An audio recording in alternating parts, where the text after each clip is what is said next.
Oh, I jumped the gun slightly. All right, here we go. 3, 2, 1.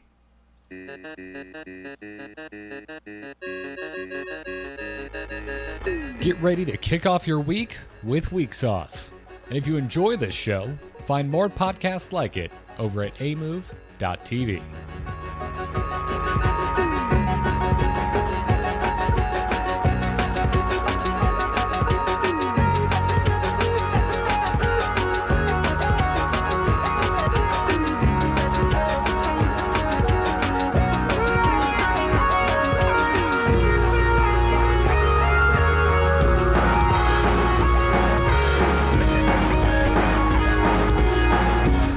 Happy Monday, Kyle. Happy Monday, Garrett. How are you doing? Oh, I'm waking up. Welcome back from your vacation, though. Oh, thanks, buddy. Thanks. It was supremely relaxing. Awesome to hear. It was good, man. It was good. Like every other day was only cripplingly humid, as opposed to every day, which is what it's usually like down in the Florida Keys. I mean, AC is required down there, right? Oh yeah, yeah. Oh, But you don't stay inside in the Florida Keys. That's not something you do. You go outside and you get a drink with an umbrella in it, and you find a body of water, usually man-made, because they're coral islands to sit in. And then you go take a picture by that buoy thing that's on land, but you have to line up. Yeah. Try to pet a chicken. You've been to Key West recently, haven't you? It was, February? I was down there for my grandma's 90th. Oh, that's right. Yeah, because I was like, I want to come down and see you, but we can't. Hotels are really expensive in Key West. Sure. We stay at an extra bedroom with my family. No, they're not in the extra bedroom. It's an extra bedroom of the unit they stay in. I mean, it's literally a destination. You can't pass through it. No. There's nowhere else to There's go. nowhere else to go. I mean, you could get in the water and start swimming. It's only 90 miles to Cuba from Key West. Sure. But because Shark Week was going on the entire time I was in Key West, so while I was trying to fall asleep, all I was doing was watching Shark Week. I found out that in between, just north of Cuba, is a major population of giant great white sharks. Sweet. Yeah. I didn't know Shark that. Week has gotten pretty joyous, it seems. It's gotten pretty absurd. Yeah. I did not expect to talk about this, but now that I think about it, this is a great first topic for getting back on the horse. I watched a lot of Shark Week because when you're somewhere with shoddy internet, you're just living the hotel TV life. And there's why do they have you watched it? Did you watch this year's Shark Week, Kyle? Because there's a lot of celebrities involved in Shark Week now that I feel like should not be involved in Shark Week. No, I haven't seen Shark Week since 2004. I just know that by the advertising and the shark boxes, like a swag box you can buy, kind of like bark boxes or any of those other sort of things. You can just get a bunch of shark stuff sent to you. Didn't know that was a thing. Yeah. They were not advertising that on Shark Week proper, apparently. Or if they were, I missed it. But yeah, man, like if you ever wanted to see Guy Fieri friggin' dive with sharks, Discovery Channel's got you covered. It's not safe. It's not. How did he look wet? He looked like a lot of us do in wetsuits, Kyle, which is to say it's not the most flattering form of clothing in existence. Sure, hugs a little bit. I was more like, what does he even look like with his hair down? Oh, again, like most people do when they have rather absurd joy. I'm a man who has had a lot of ridiculous haircuts in their life, so he looks a lot like me in the water. Just taking a chance. That headline would have been too good. Flavor Town. No, this It comes to the sharks. Yeah, I'm glad you mentioned that because that was the name of his friggin' boat. It was the SS Flavortown. Good. Well, he owns it. I'll give him that much. He knows how to market his ridiculous self. I actually unironically like Guy Fieri. Like I'm a fan of Diners, Drive-Ins, and Dives. I find that show very entertaining, and I have ate eaten at a lot of places that he has been to. He's complimentary, and maybe a little too much so if you are looking to connoisseur. If you're a fan of the more travel network kind of things. I forget who is the wow guy. He'd go wow. He put W's by his mouth and make an O, and it was weird. I have absolutely no idea. You do that like across the world. I've watched a lot of Food Network. I have no idea who you're talking about. I think it was a Travel Network thing. When the Travel Network started doing food too, because everything was food, like 2008. Yeah, man. Yeah, like late aughts. It's just everything is food. Paula Dean is on top of the world. I mean, we watched when we were on the cruise with our grandma. We watched a lot of Better Homes and Gardens, so I know what it's like to suddenly be without the internet. Yeah. And the ads, they're always so shocking. Internet ads are still like we're getting normal ones, but they're still like for things like Google Fi and like things that are a little more centric. Just watching people use like so much Febreze on a single pillow is just shocking.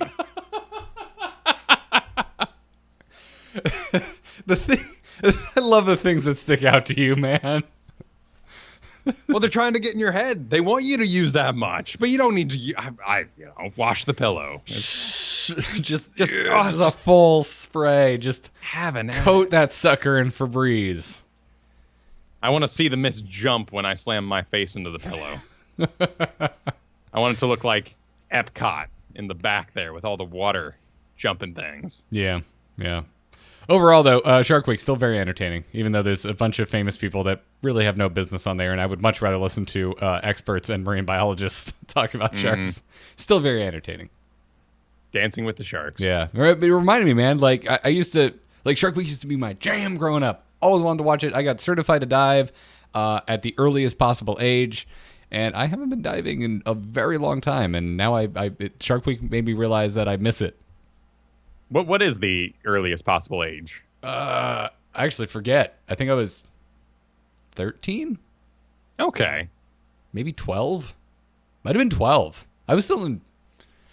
But grade school is weird for me because preschool through 8th was all in one because I went to a freaking Catholic school. Well, and depending on your state, right? If it's like the state sport sort of thing, they cheat anyway. Like I remember when I was in Florida, you weren't allowed to be on a dive team until you were 8, but I joined when I was 7.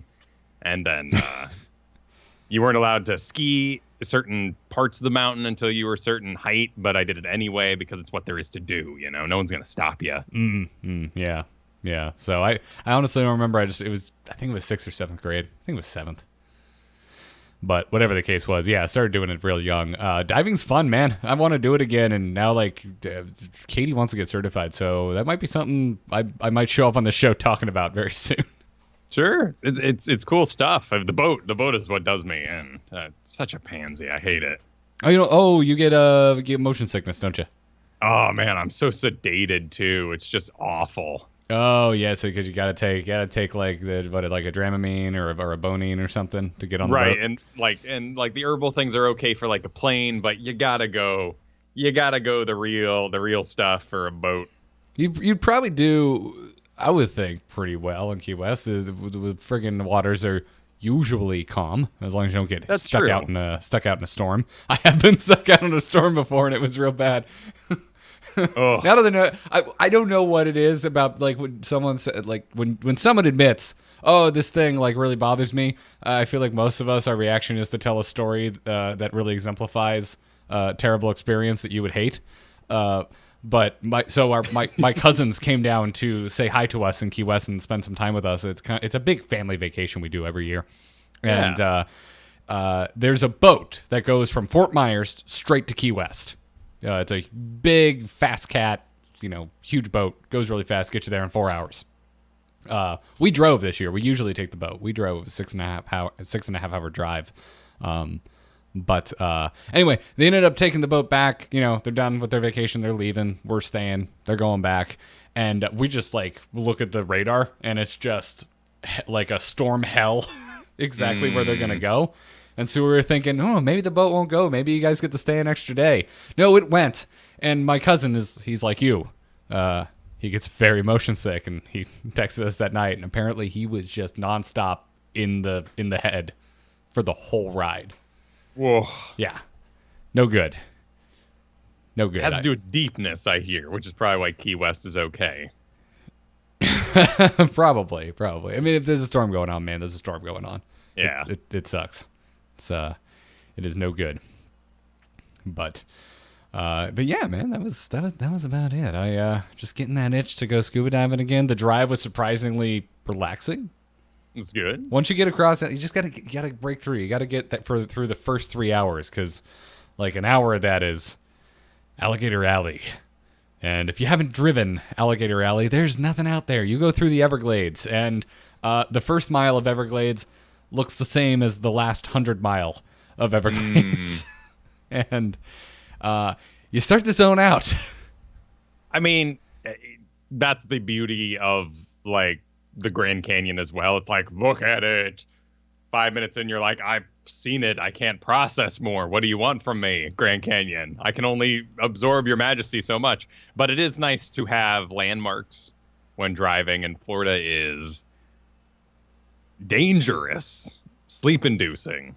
Yeah, it can be. It's also kind of like the closest thing we have to the Audubon here. Not saying there's no speed limit, just saying that nobody adheres to the speed limit. No. No one. Absolutely no one. Because if you see 2 police cars on it, that's a busy day. Well, and even then, the police are, like, desensitized. You got to be going, like, real fast to get their attention. Yeah. This was actually, I saw so many people pulled over. So, we've been doing the car meet thing, so we're in some car groups on Facebook. Facebook is now legitimately the only reason I use it is to check in on, like, car groups. It's the only reason it exists for me. It's basically a car app. And I guess there was some sort of, I don't know what you would call it, a motion, but like specifically for like the last week when we were going, like Florida and I think 3 or 4 other states were making a big push to enforce speeding laws. And I saw so many cars pulled over on this trip. I've never had my cruise control set to a more gentlemanly speed. I wonder if they follow the group. Yeah, well, no, I mean, no. Facebook group. The group had nothing to do with it, but I guess word was going around that the police were going to be out and kind of cracking down a little bit on speeding. So I found out about this through the group and was like, oh, I wonder if I'll actually see the effect of this. And it certainly seemed like it, because I've been across Alligator Alley very many times, and I don't think I've ever seen anyone pulled over on there. Only in Florida do I have friends who run those information sharing apps, if you will. The ones where people can post where they saw cops, where they saw people pulled over, and give warnings to fellow drivers. Oh, I just use Waze, which has that built in. I don't know what it's called. That sounds kind of specific. Waze just has that, which is I found out about in LA because it was the better app to Google Maps because it told you about shortcuts. But yeah, so it was a good time. It's very relaxing. I only got minorly sunburnt. It's a good time. That's good. Good time. Top of the feet? No, shoulders. Class. Top of the feet is the worst. Yeah, man. That's why I had to check. I've had that before. It's no good. Actually, the worst is the back of the legs. I fell asleep on my side one time on the beach, and it got the back of my legs. So anytime you walk, it's just excruciating. Yeah, no one knew what I was saying when I was saying I have to walk like a Protoss, and they're all like, what the hell are you talking about, 6th grade Kyle? I'm like, I know. I can't. I know exactly what you're talking about. I have to walk on toes so these calves don't stretch. I mean, you could also say, like, walk like a dinosaur, right? Because they kind of have a very similar. Dinosaur, Draenei. I was doing what I knew and what I was into. Or what was that old alien movie, The Arrival? Where their legs bent back the opposite way. The Arrival. You ever saw The Arrival? That'd be a good, like, that probably doesn't hold up. I remember thinking it was really cool as a kid, but. Oh, wow, look at these crazy dudes. Oh, my God, that's some graphics. Look at that. They just piled them on. It's 2 scoops of graphics. Yep. This looks kind of neat, though. Oh God, chat room, please. Oh, okay. I got a video of one walking. Nice. Sweet. I want this to just devolve into chat room yelling creatures that legs bend backwards, and Drizzling Rose is kicking us off with Mewtwo. Mewtwo, sure. Yeah. Those ball fingers, though, man. Poor guy. No wonder he needed psychic powers. Yeah, how do you pick things up? I don't know. I don't get it. I don't know why that's a thing. With your mind. I do not know why that's a thing. What you been up to, man? What were I've not had a chance to listen to last week's Weeksauce. I did listen to last week's Into the Nexus. Dude, that episode kicked ass. I'm glad you enjoyed it. That was really fun. Like, folks, if you don't normally listen to Into the Nexus, and like if you have just a mild passing interest in Heroes of the Storm or team video games in general, I highly recommend it. Yeah, it was a lot of fun getting to get the full team on. But I mean, mostly it's been, I'd say, World of Warcraft, honestly. Oh, you've been playing? Yes. Oh, yes. Oh, so you broke down. You broke down and started playing. To an extent. I renewed my sub because I found out that I just started playing because you can now play to 20 for free. And I was like, oh, well, that's cool. I've always wanted to try a druid. You've been able to play to 20 for free for feels like a decade now, man. Perhaps. I'm not sure. I remember you used to be able to play for 20 for free on like a non-bought account, but you couldn't do it on like a real account. You couldn't just log in without a subscription to an account that had already been subscribed at a time. Oh, okay. That probably was true at some point. So I ran like a second account so I could like scratch that itch from time to time without paying the $15. I mean, we're talking years ago. But they also had the 100 level trial. And that's been a lot of fun because you get the whole Broken Shore and you get the first artifact that you want to look up. Yeah. And that's been really cool. And I've gone through now every single support and tried them out. So what's your verdict? Are you sticking with Priest? I am, because I love my Priest, but also I'm going to run a Paladin. I love Paladin healing. Ooh, yes. Sweet, man. Sweet. I was having I'm glad let's just have a not aiming to be funny personal conversation about planning our WoW escapades, because I was playing quite a bit when I got back from the vacation over the weekend. I wanted to go through the part 1 of the War of Thorns, at least on the Horde side. And I did that, and then I was just like, all right, time to just play all my alts that are almost up to max level so I can just have all of the options in the world. And I went through this little mini crisis, which is, do I even need the tank? Do I even need a tank anymore? Because if Kyle's not playing, then I'm not going to be doing 5-mans and I don't need a tank. So you're going to be playing, so I'm going to need a tank. Well, right now I'm actually planning a Sunday afternoon thing with my Divinity group, too. It's going to be Alliance side as well. Wait, what? So, I know. Whoa. Okay. So I'm going to have the Priest. Tarask, Yeth now, because it's server change and all that.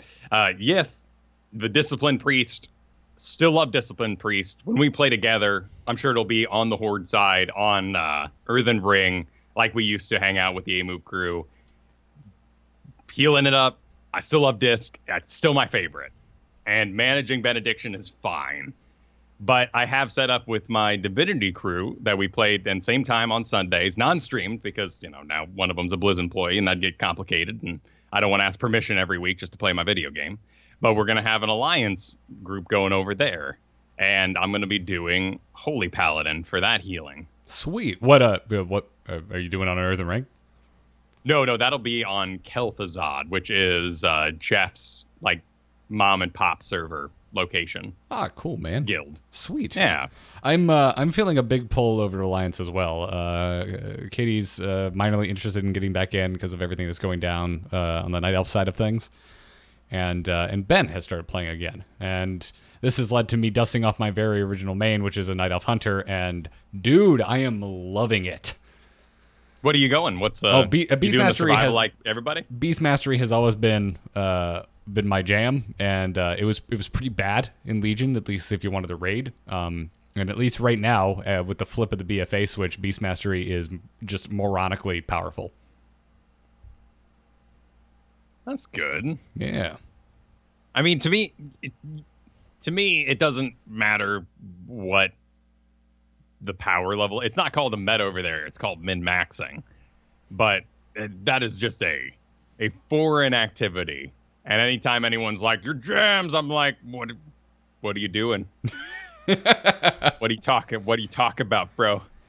It's not even like you're in my D&D group. It's like someone busted through the wall and is like, hey, is that a warlock? You should be playing a wizard because they get more access to daily spells if you come across more spells while you're on your adventure. And you're just like, whoa, you don't know me. I'm with you. I'm with you. The thing is I want to raid. So if what I like playing isn't good, I go find something else that I like playing that is good.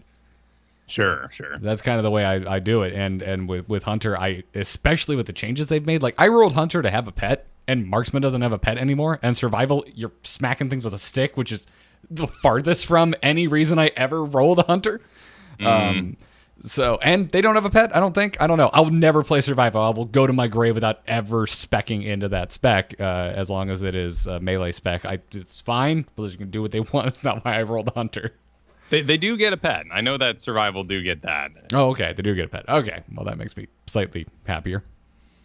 But, there are, like, deal breakers that I don't think are wrong for anybody to say in World of Warcraft. It's a big investment to have a character, keep it leveled up, get it geared and all that. I mean, for me, like, I took a druid from 1 to 26 over the last, since you've been gone, and it took some work to figure out that I don't dig it. And it basically comes down to it's too set it and forget, except for you don't forget. You have to keep cranking that crank. It's like, okay, you have your 3 hots. You cool? No? Well, damn, man. I don't know what to tell you. I can spam this renew, but that's not mana efficient, And you look at something like Feral, you got Tiger Fury. Keep Tiger Fury up every 6 seconds. No, I'm not gonna. Iron Fur on the bear. You need to like double your armor hitting this button every 6 seconds. What? Why? Just give me armor, man. I don't need this. Deal breakers. Well, that's cool that you figured it out. I mean, this is how I feel with Death Knights, man. Like I put so much time into my Death Knight in Legion. Like I made the switch. I did all but the last raid on a Death Knight, and like I don't know why I stuck with it for so long. I hated Breath of Sindragosa build, and it's back. I was like, because they fixed it right when I quit. They're like, okay, Breath of Sindragosa build, that's out. We're back to like a priority system that, isn't like you holding your breath for as long as you can. And then but I haven't tried it since because I was kind of burnt out and miffed. And over the weekend, I was like, all right, let me take. I haven't looked at my Death Knight in a while. Let me go over to Icy Veins, see what's changed. I'm like, no, we're back on Breath of Sindragosa. I hate this. I hate everything. Death Knight is dead to me. It's just it's a max level tune geared to the teeth that I'm never gonna play. What is Breath of Sindragosa? Did you imagine it's a large like kind of frontal cone ability that goes and consumes your runic power the whole time it's going. So you need to keep generating more runic power. But everything you do is just about having the longest Breath of Sindragosa that you possibly can. But once you have hit 0 runic power, or I forget how much it is off the top of my head, but once you drop below a certain threshold, the ability ends, and it's on a really long cooldown, so your DPS sucks while it's on cooldown. I just hate it. I find it to be the most unfun rotation I personally have ever played in the history of this game, and I've been playing since vanilla. Sure. Yeah.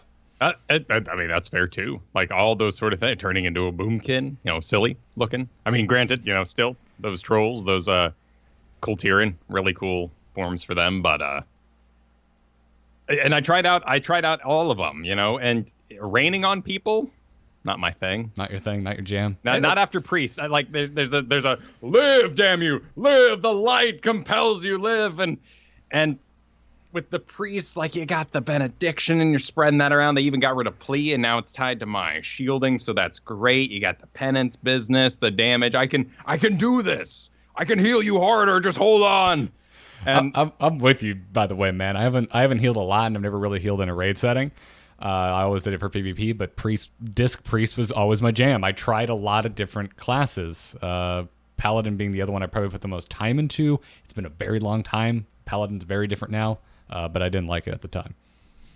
Paladin is basically classic holy before you got all that Serenity switch around your holy word business, which just felt kind of too busy for me and pointless because they could have just the game's so bloated and they're like, you have to change this form into 3 different forms. I'm like, just give me 3 spells. I don't need to manage 3 forms of a holy power word. This is silly.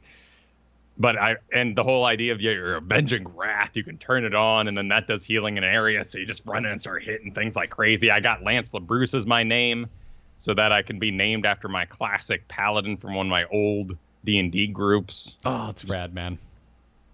That's rad. So has your horde priest been dusted off, or have you done any of the pre-patch stuff? No, I've seen it all. I've read it all even.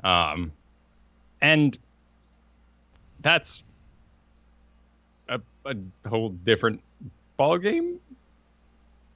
You missed out, and you may still see the echoes of the fury that has been the WoW community.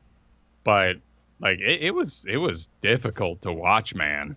It was sad to see people go from 100%, yeah, loving it. Oh, Legion was so good. This is gonna be so good, and then just like slam those brakes. We hate everything. You ruined everything, Blizzard. How could you? Timegate content is the worst thing on earth. I hate you. I hate you. I wish I was never born, Mom and Dad. And just like it. And you're seeing the same thing in the Heroes community too right now, and it's just frustrating. It's a turnoff from those particular games too. Right now, you got your Grandmasters were just announced in Heroes of the Storm, and it filled up with people, and now there's 250 of them, or 200, and they log in and they have to fight non-Grandmasters because guess what? There's 200 of you in the damn world. Wait, hold up. Because you, Mr. Streamer, decided it was your goal to have 2 accounts in Grandmaster. And then you go complaining that you don't fight other Grandmasters in your damn games when you have Smurfs taking up the other spots. And then so this trickles down. Their arguments about how matchmaking sucks trickle down through the community. And everyone goes, yeah, matchmaking sucks. And it's like, that's up there. You're in gold. The most filled out world. What are you talking about? And the same thing happened in the WoW community, and this whole like Sylvana, she's not evil. I'm like, she is. That's great. What's the problem? Anduin's too good. What are you doing on Alliance? That's the only part where I kind of get in on the nitpicking, because I feel like in the past the Horde Alliance thing has been more nuanced. Like the thing that was interesting about Warcraft was, do you play Horde? Are you a monster? Do you like monster races? Well, guess what? You're not actually a monster. You're not actually evil. There's shades of gray. I feel really evil right now, Kyle. We planted humans and smashed their heads. The Alliance shot our orcs when they were trying to swim off the boats in Pandaria. Like I know we hit this gas when we want to, and like Blizzard is ringing the bell again, and they're saying, hey, remember Pandaria? Ah, yeah, you do. You love the faction wars. Like, let's all come back, everybody, and it works. And I mean, their ads right now are running like that. The game is full of people leveling up. And granted, there's cross realms and all that, so you're gonna see more people just leveling up in general. But it's a busy game. People are really, really excited. But the core audience, the old school players, are so fearful of another Garrosh incident, and I can't blame them there. Well, I think specifically it's the Horde players. Like I don't want another evil leader right now. Like I feel like it's the Alliance's turn. But I don't think like the whole thing with Garrosh is everyone's like, whoa, Garrosh, calm down. Like no one's telling Sylvanas to calm down. Everyone's going to say, hey, go for it. I mean, I'm a Horde player, and I'm like, yo, you're just evil now.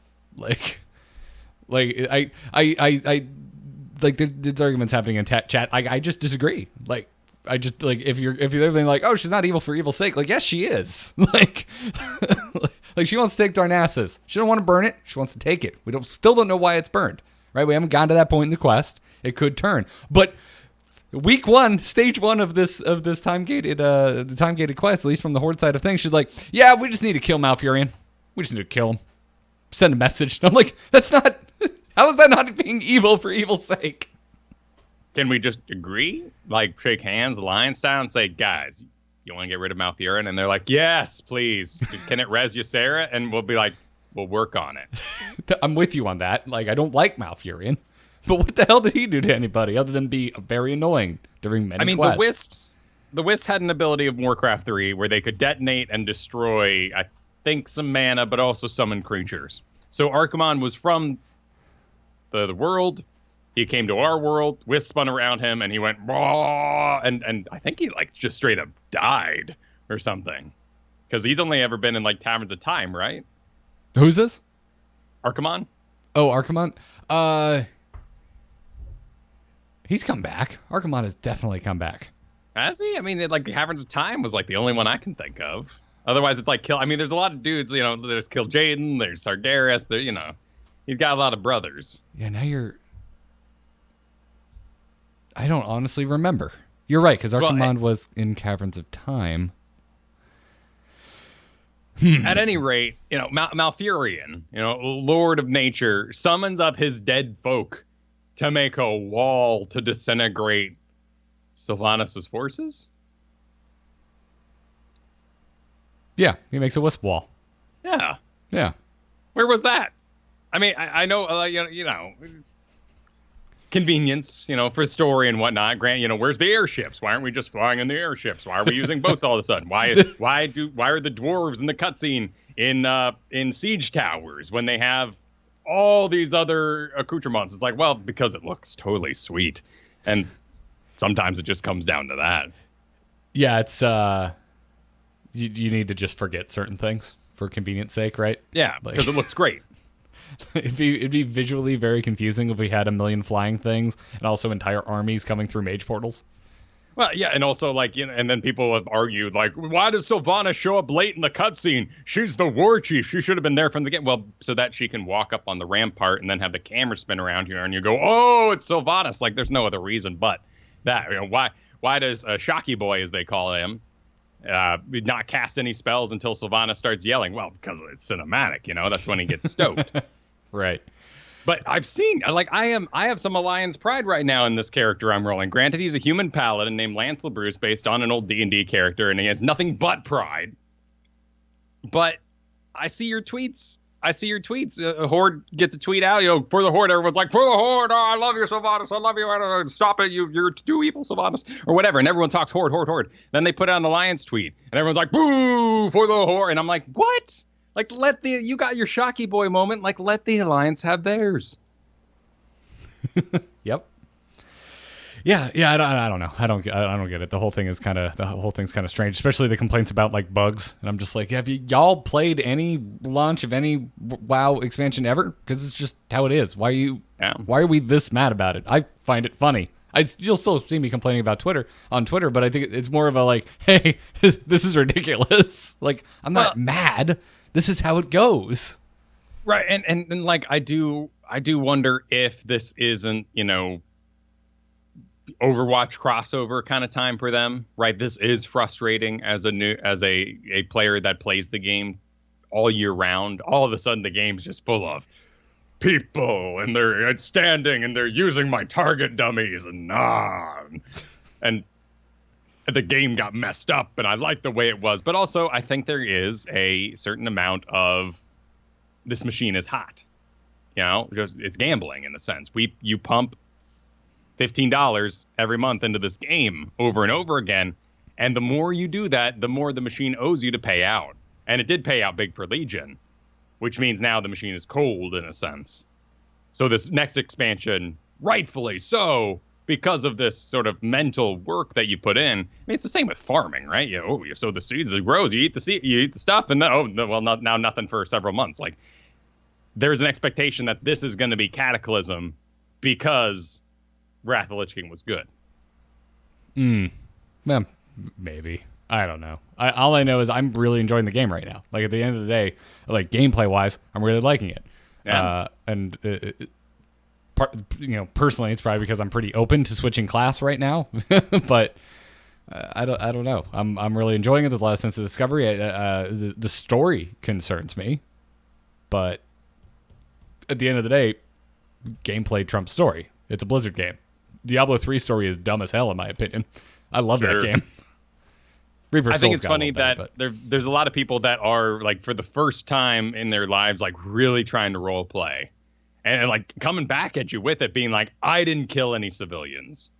I only attacked guard. They told me to attack everybody, but I didn't. That's actually exactly what I did. I didn't kill any of the like, I don't want to kill, like, the bread vendor. What the hell did he do? And then what do you think, like, Sylvanas just came through with, like, the spears and just and, that, like, the Romans, like, I know, but that's clean up. Again, it's kind of the issue. Like, a lot of these issues stem from I have played on both factions. I started Alliance, but I've spent the majority of this game Horde, and I am interested in the story of Warcraft as a whole, not the rah draw faction line, and just at the moment I'm a little concerned with the direction it's going. But so have you done both events now? I have not done it on Alliance side yet. No. Okay, because one thing that I thought was interesting was there was lots of arguments about what's canon now, and that kind of blew my mind, because apparently there's a disconnect in both stories. If you play both, there are different stories being told in each, and both events cannot happen at the same time. That's problematic. Is it, though? In a video game? Yes. Where they want you to feel things? Yes, it's very problematic. Is it problematic that, there are 12 chapters in a choose your own adventure where you die? No, but that's not the same thing. Warcraft has canon. There's a canonical series of events for basically everything up to this point. But we're video gamers, and that's like saying, hey, who was your favorite Mass Effect relationship? Yeah, that sucks. That wasn't canon. You're like, well, no, I experienced it. I was there. My head canon is way more important than World of Warcraft's canon. Yeah, I guess I just disagree. I mean, are you basically saying that because, like, tens of thousands of players downed Arthas, that there's not canon for how Arthas died? Because he's still dead at the end. My issue is, like, say I played through Ice Crown on Alliance and Arthas dies, and then I play through on the Horde and Arthas lives, like, that's a problem. I think that's, like, the nature of, like, they're messing with us, rightfully so. If they want to get inside our heads, and from everything I've learned, like, this isn't the case. This is I'm actually talking about the argument I've seen that people are upset that they can't figure out which canon it is, which at this point, like, this is, we're basically arguing, are they going to get back together in a romantic comedy? And we ended right as they had their first fight. Okay. I mean, just for shit, I don't care that much. Do you know what the inconsistency is that's being talked about? I'm not entirely sure, honestly. Oh, okay. Then then I would like to pause this conversation until I've done both sides. Yeah, it and maybe someone can, like, help us out in the chat, because it's a fiery argument on the internet right now, but finding the actual facts, and as often, finding facts on the internet can be, is very difficult. What I am able to figure out is that Sylvanas fully believes that the Alliance is getting the Azeroth, and that she needs to stop them. Yes. But Anduin has no interest in this, and just wants to protect his people. Okay. And so this romantic comedy misunderstanding is leading to a conflict that therefore is making a story, and that's when I say A-okay. Okay. She's entitled to believe whatever she wants. In fact, I mean, let's invade for funsies. I mean, this is World of Warcraft. Well, next week I should have should be completely up to date on both sides of the faction. So let's just pick this back up. Okay. Cool. Sounds good. Cool.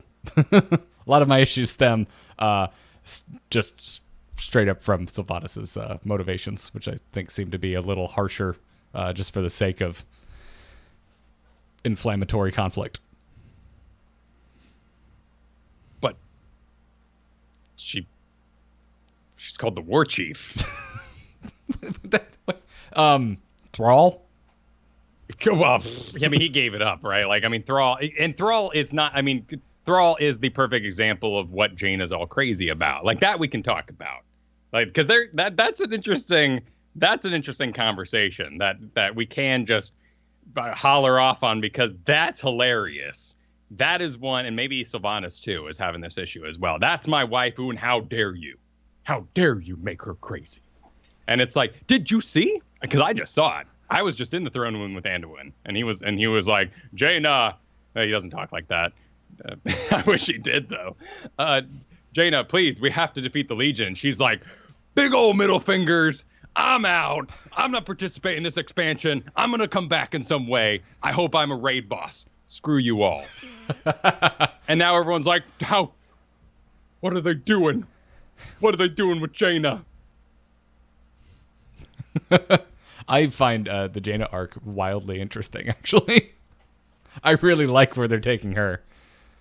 I just find Sylvanas a little one-note. And Anduin, for, honestly, like, he's just, you know, which I guess is, I don't know. It doesn't matter. I'm just circling the drain at this point. We should move on. Well, my final point then, why I brought up Jaina when you talk about Thrall, is that Jaina has seen all the different sides of the Horde. And when you bring up Thrall, like, great, perfect. You want to go back to Baneland? Like, let's go back to Banesy Land. And would you like to drink milk with me? Let's make fine cheeses.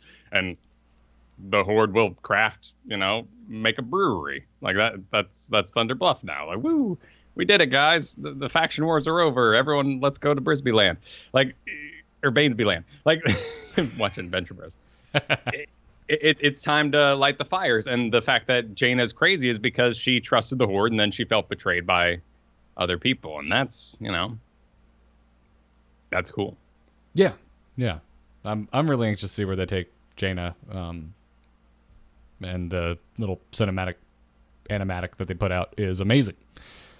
So anxious to see where that goes. But, let's just talk about something that there's no controversy around at all and move on to Star Wars. Okay. Oh, perfect. Perfect. Did you hear that the cast of Star Wars 9 has been announced and it's actually news? Yes, but this is also showing up in the same feeds with like people just pulling teeth about trying to find cyberpunk news right now too. Oh, well, I'm talking, again, like I'm on my phone and I'm going, oh my God, I've been reading clickbait for a solid month. I'm being driven insane. Like, why Cyberpunk has a character creator and why you can't handle it. And I'm like, what? Of course I can handle that. Shut up. Stop telling me my opinion. This isn't news. Don't tell me my opinion. Yeah, don't lead with how I feel. Have a good day. You can't tell me how I feel. Yeah, no, I'm just talking about the official announcement on the Star Wars website. Yes, that there will be both Carrie Fisher and Mark Hamill in the next movie. Yep. They've been doing that thing again too that they did with Mass Effect 3, where they're like, "Hey, pansies, you couldn't handle how the game ended. So like, what if you were like king of ice cream? And like, what if like everyone, the Krogans all fell in love with each other and like, and the universe was saved in hugs? Yeah." What do you think of that ending? You can't handle it. And like people keep putting out like these images of like Mark Hamill like ripped as hell and being like, yeah, this is the movie you wanted. I'm like, nobody wants that. Why are you doing this? Who are you mad at? Leave me alone. They're mad at the people harassing actors from the movie online. I guess, man. I find that amusing because come on, man. You know who that's targeting. I don't know. I mean, I don't know anymore, man.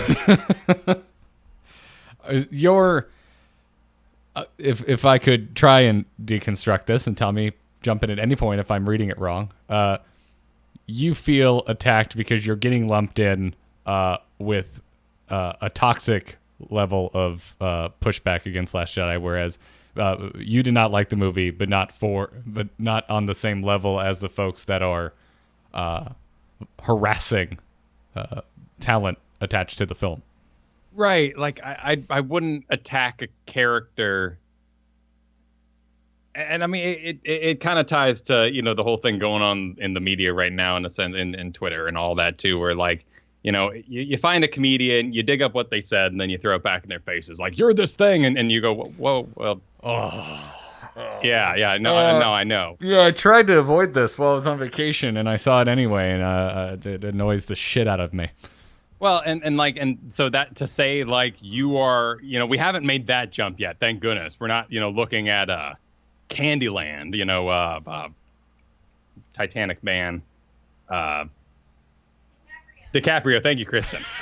DiCaprio, right? We're not looking at Django and being like, oh, DiCaprio runs a plantation. Get him off the internet. Like, but it kind of feels like that, right? Like how it's their portrayal of the role, and whether they did it well or not, like you can't target them for like ruining a movie. They're doing a job. That's like, how could you sell burgers at a burger restaurant? Well, sir. Oh, you're coming back around to harassing actors in Last Jedi. Right. Okay, right. sorry. I thought we were. I'm getting into your point. I'm sorry. I thought we were. I thought we were transitioning to talking about what was going on with Guardians of the Galaxy. No. I'm using that as a thank goodness we haven't gone that well. The general populace or whatever the heck is going on there hasn't hunt down those people, but right. Yeah.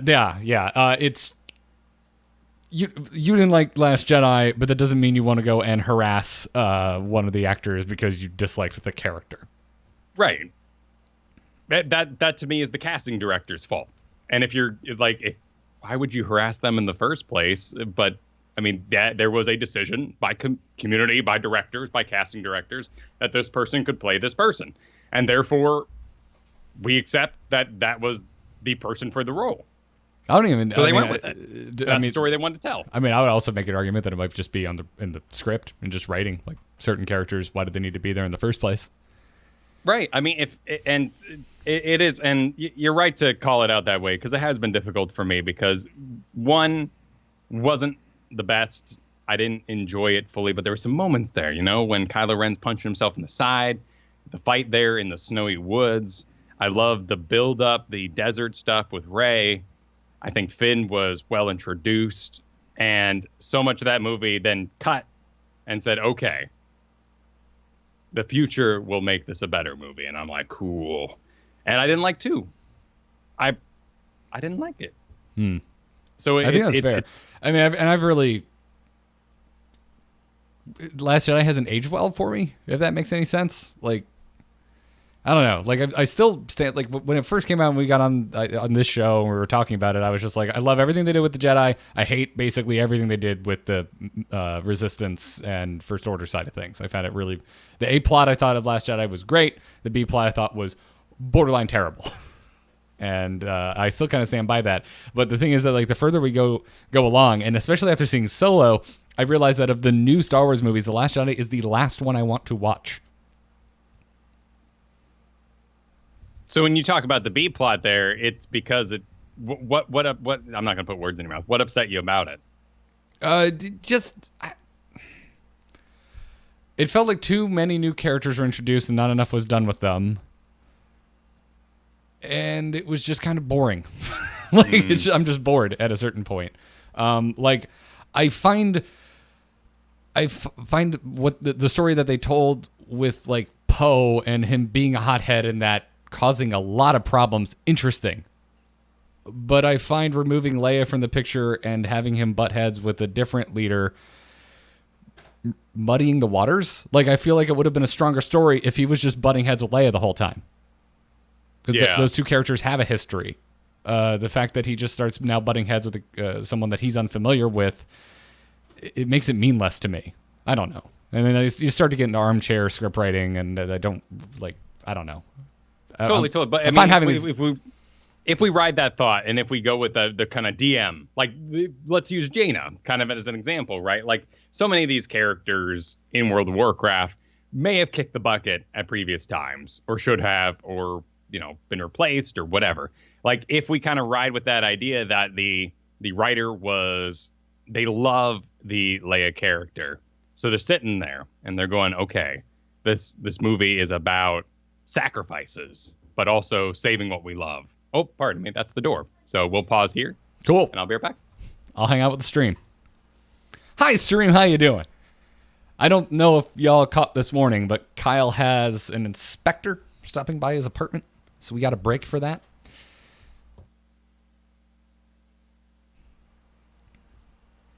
So that's what's going on.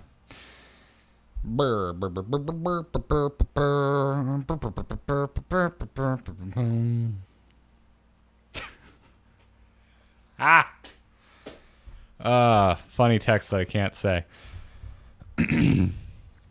I have read the Leia book, and Haldo is great in there, and Haldo in the movie is not Haldo in the book. Not the same character, not even close. Actually, I'm not even sure. Like, she's just Luna Lovegood in the book. She's just a budget Luna Lovegood in the Leia book. And that's fine, and it's fun, but that doesn't come across in the movie at all. Which could be a positive, because I'm also with Leon, like, movies shouldn't require homework. And I agree with that to a certain degree. So maybe, I don't know. The Leia novel, actually, it's kind of like Less Jedi for me. I liked half of it and really didn't like the other half. I don't know. I didn't see any evolution with the book. I saw no connection at all. But, yeah. Are you back? The World of Warcraft book? No. We're talking about the character of Haldo in Last Jedi. She's in a Leia novel. And Batten was saying she's great if you read the book. And I'm like, I have read the book, and I still don't think she's great. Also, I don't think she's at all like her character in the book. Was that the sacrificial senator? Yes. Yeah. Okay. Yeah, Laura Dern. Cool. Laura Dern's character. Yeah, I mean, great actress. I enjoyed her a lot. Yeah, where did we leave off? Let's see. Hold on. Cool. And I was talking about Jaina. Let's see. Oh, pardon me. That's the...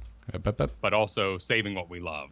Okay, you were saying, let's see. You were talking about saving what we love. Sacrifices. But also... You're saying that it's about sacrifices, about saving what we love. Do you know where your brain was going next? Yes. All right.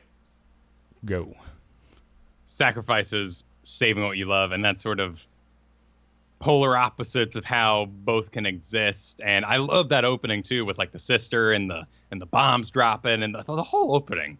Maybe the strongest point in the movie, which is maybe why you're kind of sitting there being like holding on to the joystick and being like, come on, this nosedive, like let's go. That beginning was so good. But I can see why as a DM, as a writer, you'd be like, man, what a great opportunity for Leia to sacrifice, to make a big move like that. And then as you write it and you work with the actors, maybe, and you're just like, oh no, I want to keep Leia. What can I do? So you make that, you split her in half and you make a copy of her so you can have both. Yeah, but we don't know if that's actually what happened. No. But I'm saying that as like, that's a very natural reaction when you fall in love with one of your characters. I don't know. I without knowing how we actually arrived at needing this character, I'm uncomfortable having that conversation, I guess. So I feel like What makes you uncomfortable about it? Because then I'm like speaking as if I know writers and directors' intentions. Sure. And I don't. But as fans, well, frightening as that is to say these days. Yeah, to a certain degree. Yeah, like I don't know. It's from that stems a lot of the toxic negativity that I've seen surrounding Star Wars as of late, and that's why I guess I try and steer away from it. And also, I don't know. I just think it's unfair to the creatives, like who did do the work and put a lot of their blood, sweat, and tears into it.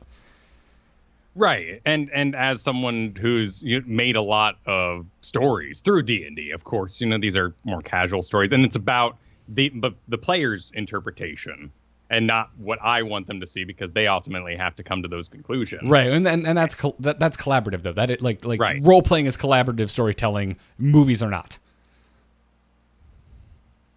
And to say that that character could have been combined, or that character didn't matter in the end, would have been stronger if that was Leia, is difficult to say.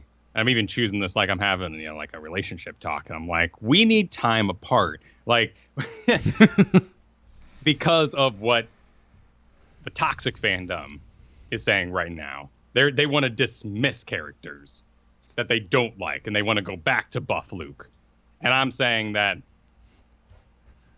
I would have enjoyed that beat, regardless of how you want it, right? Like, I want to go to a history museum. I guess that's where, like, I'm just recoiling a little bit because of the way I prefer to critique anything.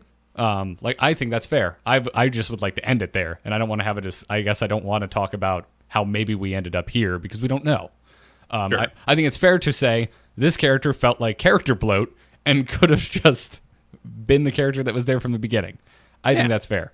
I guess I'm not as interested in having a how did we maybe get to here? I don't know. I went to art school, did a lot of critiques. It's weird. I have weird hangups with critiquing.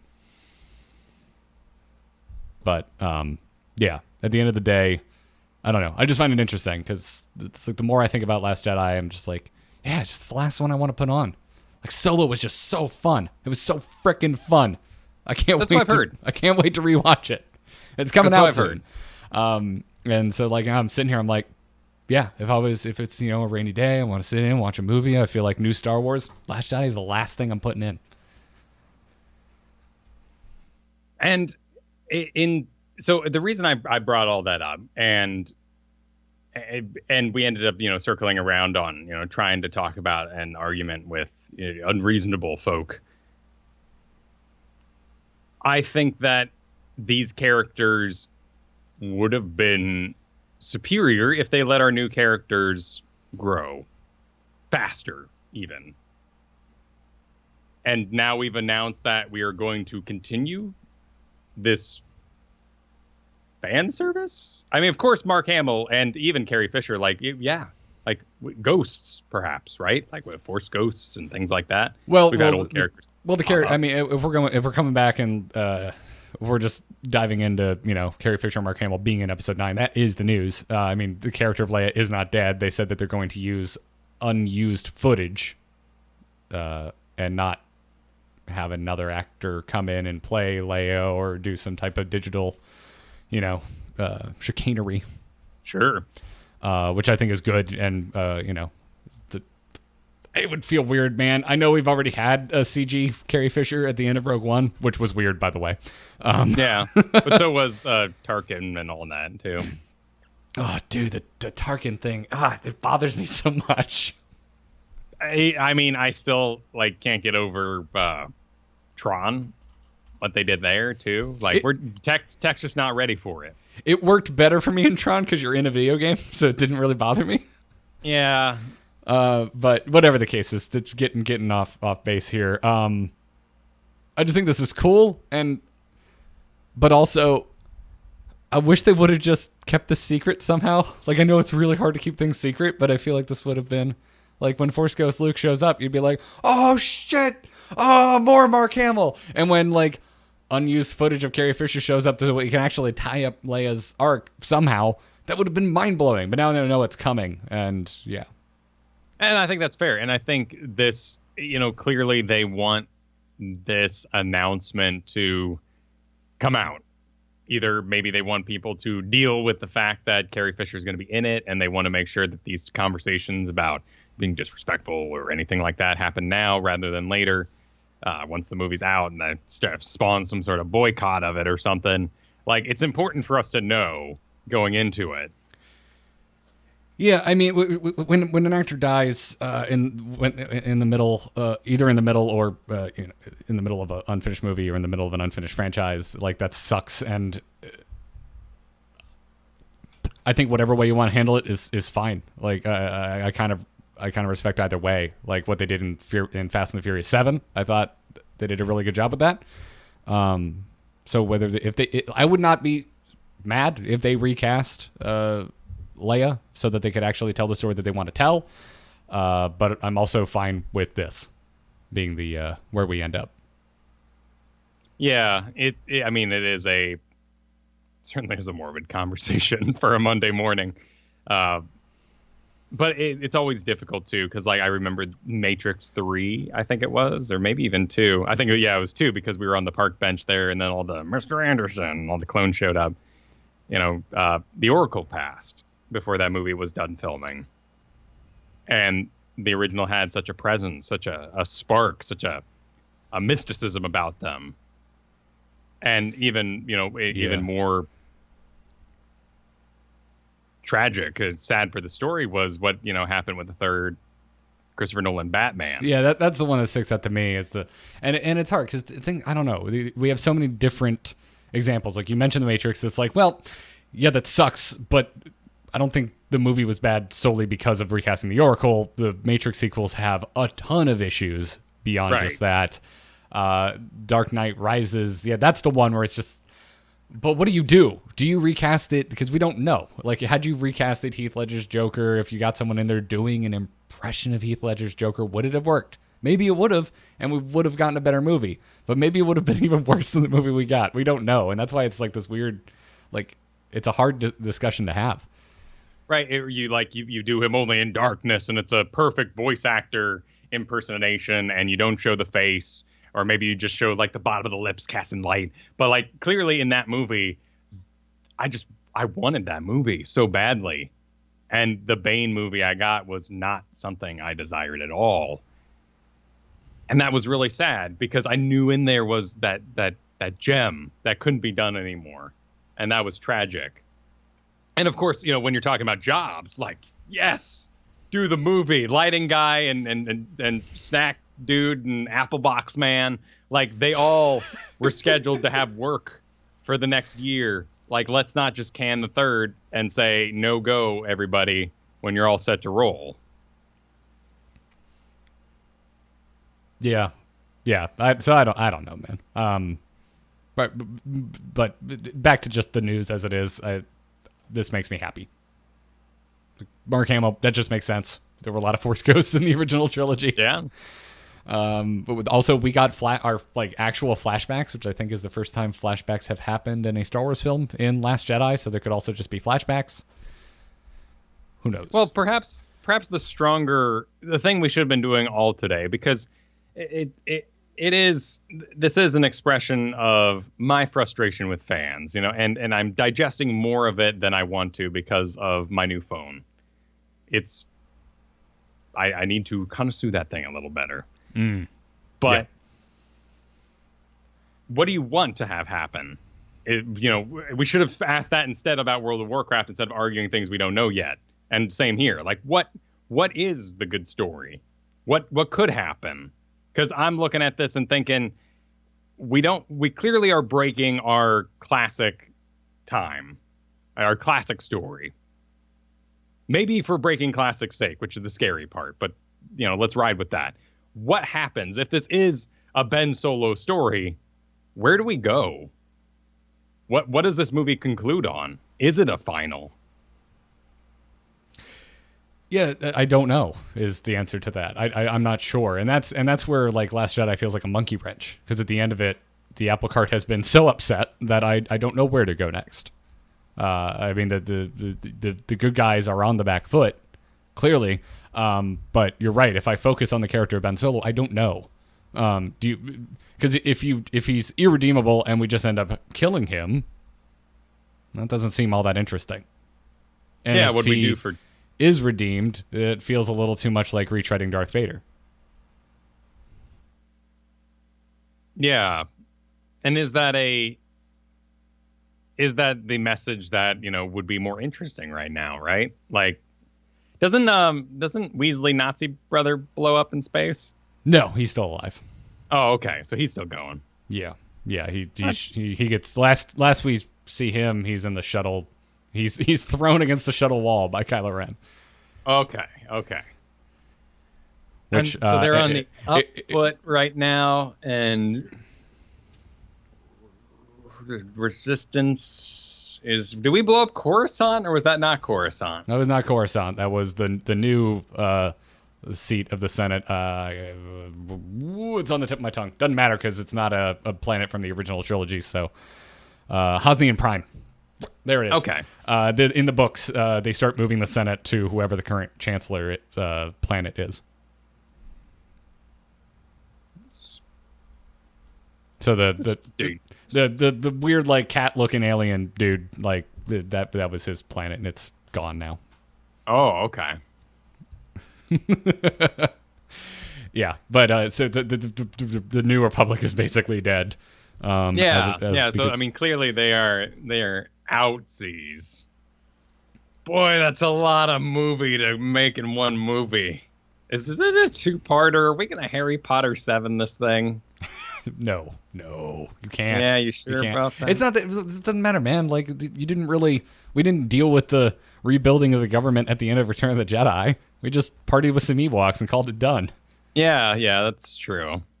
But it's a different time now. The political sphere of Star Wars is way more part of that story. And to party with the Ewoks nowadays, I mean, that's why they added in all the planets partying along with it, so that there was some sort of gravitas to it. It ties it a little more into the prequels. That's actually one of the changes that don't bother me. That's true. It's when you remove actors and replace them with other actors. That's when I start to get annoyed. I don't mind removing Vader's eyebrows, though. I think it looks better that way. They removed his eyebrows? Yeah. Go Google Vader with his helmet off side by side. In the original cut, the actor still had eyebrows. And they went ahead and got rid of those. Well, I don't blame him for not. Oh, yeah, look at those big old caterpillars. And really the point I'm trying to make with all of this, Kyle, is that this is the Star Wars conversation I want to be having. And I don't want to be having a conversation about people who want to have really angry political arguments about Star Wars. It's exhausting, and I apologize for forcing that. No. I mean, it's just, on you. It's with a conversation. I did not think you did. Did not take it that way, sir. But yeah. Anyways, if you would like to write in and talk to us about these conversations that we're having, send them to amovetv@gmail.com. That's where you can send your emails for Weeksauce. We wanted to keep this episode a little short because I have to go and do Streamer Showdown and also find a time to eat. But we'll take one very quick question from Twitter at MikeTP818 asks, favorite cartoon show? This is so hard for me to answer. Well, I am making my way through He-Man right now, and I'm enjoying that. Same reason I enjoy Godzilla movies. I love how cheap it is. Yeah. But would you say that's your favorite? I love Airplane, the movie. I love Leslie Nielsen comedy. So I think like classic run SpongeBob, particularly the episode with the cardboard box and Squidward.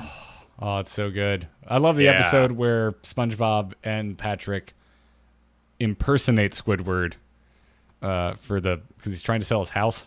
Like on House Fancy or something like that. Yeah, that's one of my just all time. I'm with you, man. Like OG, like first, 7 seasons I think before the Ren and Stimpy crew took over. That was good. Yeah, that was good. It's all fart jokes and malformed faces now. Yeah. My gut reaction is Futurama. That's like my gut. Like just you hit me in the knee. I'm having a reaction. I have to pick one cartoon to watch for the rest of my life. I think it's Futurama. And I am not a big Simpsons fan. Like if it's on, I'll laugh. I'll have a good time. I do not go out of my way to watch The Simpsons. But I love Futurama. And we're talking here about like cartoons that are just on and you watch them and go, ha ha. We're not talking about like sit down, have an experience. Yeah. Avatar: Last Airbender. Yeah, it's because then you're starting to get in. Yeah, if you start getting to epic, like, just seasons, you have to watch something because it's telling a story. Yeah, I'm with you. Avatar just wins. But But then also like I'm like, what about Batman the Animated Series, man? Like that blew my mind as a child, and I'm still thinking about it now as a 31-year-old adult. That's because it was messed up. Yeah. Like it would have been better if Joker killed people. That laughing gas stuff was messed up. Yeah, it was, man. It was. And then that makes me think of Gargoyles, and this is why it's hard for me to answer this question because there's a lot of great cartoons. Yeah. But I think when you narrow it down like that, SpongeBob, Last Airbender. Futurama, Last Airbender. Solid. I want to laugh, Futurama. If I want to just experience one of the greatest stories ever told, Avatar, The Last Airbender. By the way, we are talking about, when people say cartoons, I don't include anime because we're making that switch. Yes, even though it's technically not anime, I do think of Avatar, Last Airbender, though, when we start having the conversation about anime. Right. Well, I think of cartoons. Fair. Well, cool. Keep those questions coming. amovetv@gmail.com or follow us on Twitter @GarrettArt, @KyleFerguson, because I always ask for questions Monday morning when I'm putting the show together. That's going to wrap it up for this episode. Before we leave, Kyle, you do other sort of stuff. Where can everybody find your content? You can find me right now, actually, over at twitch.tv/KyleFerguson. We're heading over there for games. Awesome. Do it. I'm Garrett Art on Twitter. amove.tv for all the podcasts. Lots of Hearthstone stuff going on. Check out The Angry Chicken. I'll be on Streamer Showdown this week, so go check that out. This is going to end this week's Weeksauce. Hope we helped you start your week. Good luck and have fun. Take care, everybody. All right, I got to run. Cool, man. See you later.